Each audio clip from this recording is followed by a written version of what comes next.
सचिव, बिहार से विधायक हमारी बहन पूनम पासवान जी, जो राजस्थान की सह प्रभारी हैं, जिला कांग्रेस कमेटी के अध्यक्ष हरि भाई हरी साहब, पूर्व जिलाध्यक्ष और उपाध्यक्ष प्रदेश कांग्रेस कमेटी में रामराज चौधरी साहब, हमारे विधायक महोदय जो प्रभारी हैं जिले के सम्मानित प्रशांत शर्मा जी, हमारे पूर्व विधायक ओम प्रकाश हुड्डा साहब, हमारे प्रदेश कांग्रेस कमेटी के पदाधिकारीगण, जिला कांग्रेस कमेटी के सभी पदाधिकारी, मंडल के, ब्लॉक के, आप सब यहाँ जो आज मौजूद हो, मैं आप सबको धन्यवाद देना चाहता हूँ। साथियों, कल दिन में जिलाध्यक्ष जी ने मुझे कहा कि हम हस्ताक्षर अभियान, जिसका जिक्र पूनम जी कर रही थी, पूरे प्रदेश भर में वोट चोर गद्दी छोड़ हस्ताक्षर अभियान का हम शुरुआत कर रहे हैं 15 तारीख को। आज कल मुझे बताया उन्होंने, मैं उज्जैन मध्य प्रदेश में था और आज सुबह दिल्ली विश्वविद्यालय में चुनाव है। दिल्ली विश्वविद्यालय के चुनाव में हमारे NSUI के जो प्रत्याशी हैं उनके लिए प्रचार में सुबह उनके लिए वोट मांग कर आया हूँ, लेकिन मुझे कहा जिलाध्यक्ष जी ने कि मेरे को आना है, इसलिए मैं आपके बीच आया हूँ इस अभियान को शुरू करने। यह अभियान सिर्फ जिला कांग्रेस कमेटी का नहीं है, सिर्फ प्रदेश कांग्रेस कमेटी का नहीं, ये संपूर्ण भारत में पूरी कांग्रेस पार्टी पूरी जी जान से, पूरी ताकत से इस मुहिम में जुटी हुई है कि जनता को जागरूक करने के लिए, जनता के बीच जाकर जो प्रमाण के साथ राहुल गांधी जी ने सबूत दिए हैं वोट चोरी के कर्नाटक में, आज उस बात को 6-7 हफ्ते हो गए, अभी तक निर्वाचन आयोग ने ना तो उसके लिए कोई जांच बिठाई है, ना उन तथ्यों का खंडन किया है, बल्कि राहुल गांधी जी से बोल रहे हैं कि आप हमें हल्फनामा लिख कर दीजिए। वोट चोरी के आंकड़ों के साथ, वोटर लिस्ट के साथ, पोलिंग बूथ नंबर के साथ, मकान, घर, गली के नंबर के साथ हमने दिखाया राहुल जी ने कि ऐसे यहाँ चोरी हुई। और चाहे चुनाव लोकसभा के हो चाहे दूसरे चुनाव हो, पूरे देश के जहन में सवाल उठ रहा है कि हमारे संविधान में सबसे बड़ा जो मौलिक अधिकार है हमारे पास, वो वोट डालने का अधिकार है। और आप लोग जानते हो, बड़े बड़े मुल्कों में जहाँ लोकतंत्र हमसे बहुत पुराना है, वहाँ पर भी प्रति व्यक्ति, एक व्यक्ति को वोट का अधिकार नहीं दिया गया। लोगों के रंग के माध्यम से अमेरिका में भी गोरों को कालों को अलग रखा गया, उनको वोट का अधिकार नहीं मिला। महिलाओं को अनेक देशों में वोट डालने का अधिकार नहीं दिया गया। हमारा वो देश था और कांग्रेस पार्टी की वो सरकार थी, सन 52 में पहला चुनाव हुआ, हर व्यक्ति को, बड़ा छोटा, अमीर गरीब, हिंदू मुसलमान, किसी जाति का हो, प्रत्येक नागरिक को वोट का अधिकार दिया 75 साल पहले। हमारी सबसे बड़ी कामयाबी थी।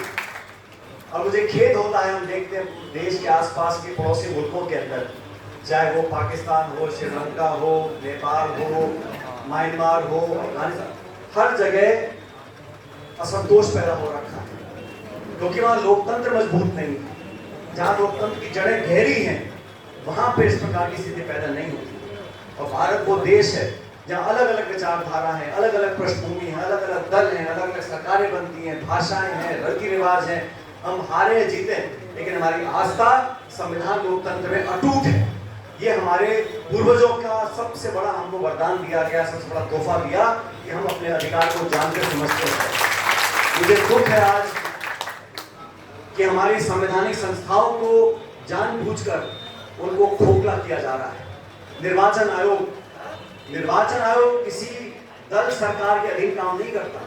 उसकी जिम्मेदारी है कि चुनाव निष्पक्ष हो, प्रत्येक नागरिक को वोट का अधिकार हो, अगर गड़बड़ी है उसकी जांच हो, मन में शंका है उसका निराकरण करना निर्वाचन आयोग की जिम्मेदारी है। लेकिन मुझे बड़ा दुख हुआ जब निर्वाचन आयोग के मुखिया ने प्रेस कॉन्फ्रेंस करी। जो पोलिंग बूथ में हम रिकॉर्डिंग करते हैं, पोलिंग बूथ की CCTV कैमरा की, वो 45 दिन में उस रिकॉर्डिंग को नष्ट करना चाहते हैं। क्यों नष्ट करना चाहते हैं?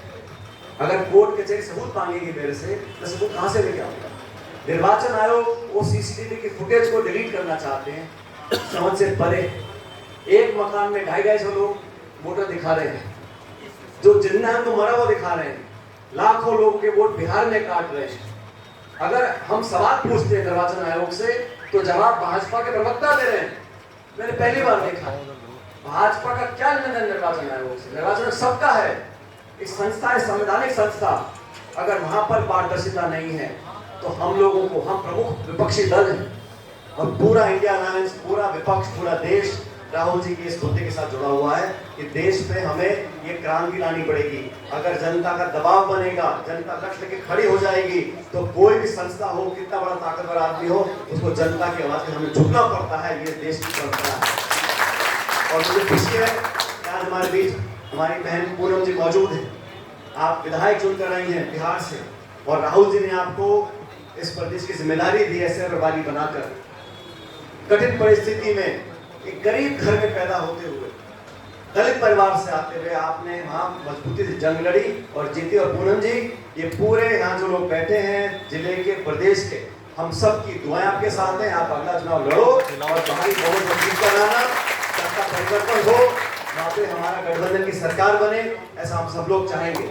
मुझे मौका मिला था उस यात्रा में जाने का, और वहाँ देखा मैंने लाखों लोग सड़कों पे थे, खेतों में, घरों से लोग निकल के इस मुद्दे के साथ थे कि हमारा वोट नहीं छीनना चाहिए।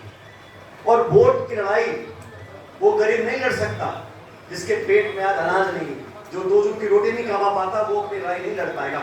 उसकी लड़ाई लड़ने के लिए हमें सामने आना पड़ेगा। हम पॉलिटिकल कार्यकर्ता हैं, राजनीतिक कार्यकर्ता हैं, हमें जिम्मेदारी समझनी होगी। इसीलिए हम लोगों ने, मैं कल छत्तीसगढ़ में शुरू कर रहा हूँ ये अभियान।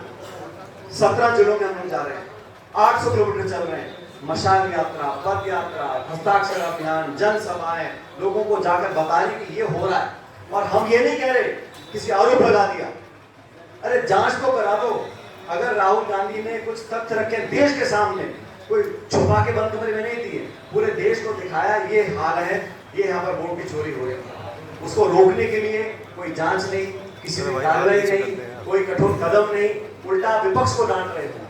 तो मुझे लगता है कि इस देश में संस्थाओं को कमजोर अगर हम लोग होने देंगे तो भविष्य में बहुत बड़ी चुनौती पैदा होगी। और जो नौजवान आज हैं, जो 18 साल से उम्र उनकी हो गई है, उन नौजवानों को बताना पड़ेगा कि ये वोट का अधिकार, संवैधानिक अधिकार अगर कोई छीनने की कोशिश करता है, नाम काटने की कोशिश करता है, तो जनता आराम से बैठेगी नहीं। अब प्रदेश सरकार है, लगभग 2 साल पूरे होने को आ रहे हैं, इन्हें पता ही नहीं है कि प्रदेश में हो क्या रहा है। जो चुनाव होने थे, ना तो छात्र के चुनाव करवाए, ना नगर पालिका के चुनाव करवाए, ना पंचायत के चुनाव करवाए, अब कल कहा कि अगले साल कराएंगे। अरे भाई, संविधान में लिखा है कि 6 महीने के अंदर चुनाव कराने हैं। कोई बाढ़ आ जाए, भूकंप आ जाए, कोई कोरोना आ जाए, मैं समझ सकता हूँ, लेकिन बिना वजह आपने चुनाव टालने का काम किया है।